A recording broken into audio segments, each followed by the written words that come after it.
Kamusta mga ka-55 star? Nagbabalik ang inyong kusinirong, galing pa sa Atlantic Ocean, Sana all. para mahuli lang yang lulutuan nating goldfish. Buti pa ako kahit saan pumunta, ay bumabalik pa rin sa inyo.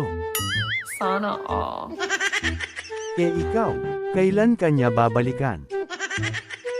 Dito, sinisimula na kitang mahalin at bawat hiwa ko sa mga bawang at sibuyas, pampalasa, inaalala ko ang mga pananakit mo sa akin.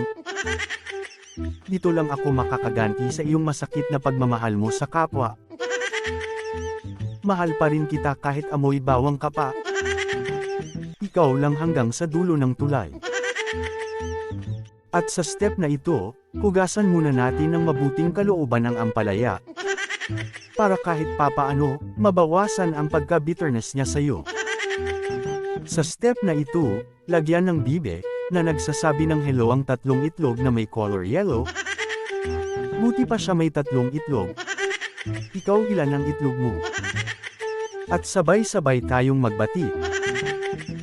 Para sa kapayapaan ng planetang Jupiter, na may 95, na asawang moon. Sana all. Sana all may 95 na asawa, para kapag nag-away kayo ng isa, sa gabi, meron ka pang 94 na asawa, na pwede matulugan? Ikaw, ilan ang asawa mo? Sa step naman na ito, ay gahasain na natin ang ampalaya. Estes, gisahin pala, para tuluyan ng sumingaw ang pagka-bitterness niya, sa pagmamahalan yung dalawa. Sana all. At wala nang iwalayan, hanggang sa dulo ng tulay. Halo-haloin lang natin hanggang sa matuyo, ang sinampay natin. Halo lang ng halo, hanggang sa mapagod ang kapitbahay sa kakachismis ng buhay ng iba. Samahan na rin natin ang mga pampalasa na pasok sa iyong dila. At konti na lang, at maluluto na rin ang pinakamatamis na ampalaya na matitikman mo, dahil kinuha mo na ang pagka-bitterness ng ampalaya. At dito, tapos na ang matamis nating ampalaya, kaya ipatikim na natin kay boss. Sana all.